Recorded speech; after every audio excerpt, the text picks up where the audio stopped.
back. You're watching the Quicksilver Pro Heat 3 of round 3. Hitting the lineup, Kelly Slater up against Kolohe and Andino. Kelly, well, he'd already won a world title before Kolohe and Andino was even born. That was back in '92, his first world title. He's got some real form heading into this battle. And here he goes, this one ridden during the break. A huge frontside air, wow. Tail high. What a way to kick things off for Kolohe. And a real shift up in the approach from the competitors today, Ross, with a drop in the swell. Amazing there for Kolohe and Andino. That was more than just a little aerial. He got major height there. What would you say? That's a good 5 feet up above the lip line. So huge punt for Kolohe and Andino. 8.5 for one move, worth every point. So right in a champ's face. What a statement from brother. I'm digging it too. Just didn't go into the reverse, which we see so often these days. Just a huge air. And just planted that thing with ease. An 8.5, a massive number for Kolohe and Andino. And that's what the best of the young guys can do. And it's one of those things that you really love to see from the youngsters, especially against a guy like Kelly Slater. Kelly Slater was deeper on that wave too and elected not to go, and left that door open right there for Kolohe and Andino, and what an air it was. He's leading the QS ratings. He might get there. Well, here we go. This is Slater using priority for this wave. Getting some nice cover. Really did milk some time behind the curtain on that occasion. Not a big barrel, but not a bad way to get started here. Just under 22 minutes remaining. Pretty nice little tube ride there for Kelly Slater. And, you know, those right-handers, we saw Stephanie Gilmore earlier this morning kind of nab the heat win over Malia, grabbing that same kind of wave and getting a nice little barrel. So interesting. That is a polar opposite type of an ordeal there for the judges. To place a number on that tube ride compared to Kolohe and Andino's 8.5. Wow, I'm glad I'm not a judge. Well, let's have a look at it again.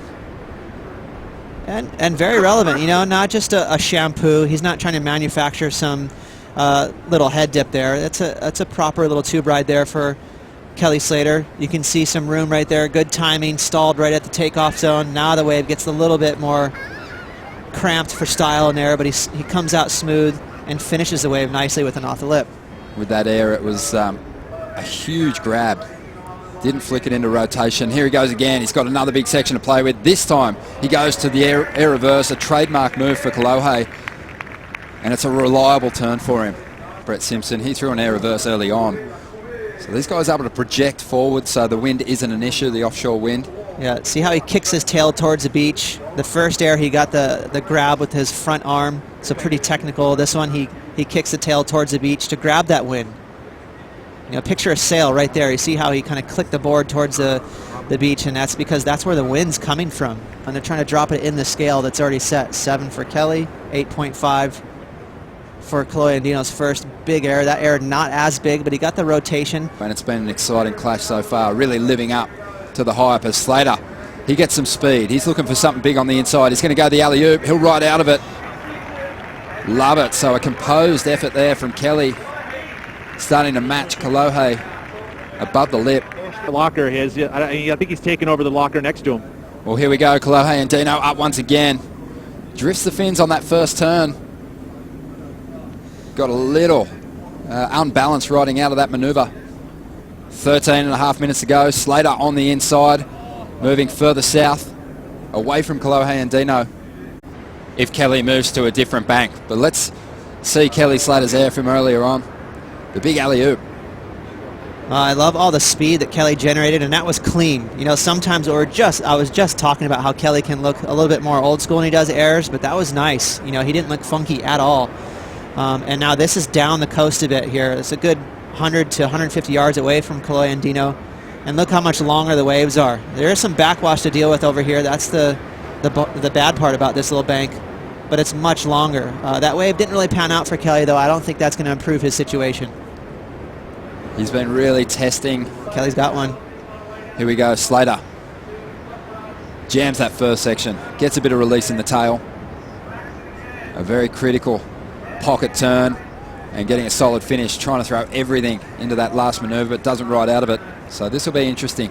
That wave offered, that was kind of the maneuver of choice. He kept that flow up that we like to talk about. Nice free tail. Second turn was decent. clicked off the third one. I think in Kelly's mind right there, he's calculating points in his head. He's telling himself, I need to go big here on this last section if I'm going to break excellent rain. Got in the mix with a couple of good aerial maneuvers. Well, let's see if he can throw something special at us here. Great start. Big, powerful hack off the top. Now he goes the air reverse. But he can't ride out. Just over a minute to go as we come to a close here, Ross. And kudos to Kolohe and Andino, 8.5. I mean, that was all his talent right there, that big boost. And here goes Andino now. And he's going to bring this one through to the inside. A clean wall. He's going to set up a bit of a barrel here. Hangs onto the wall of the wave. And that's got to feel good for Kolohe, who hasn't been past the third round on the CT in 2015. Gets his best result of the year here in France.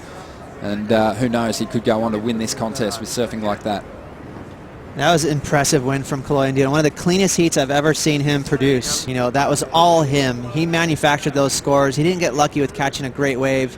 You know, he performed, a 9 out of a 10 for him in that heat. Great surfing.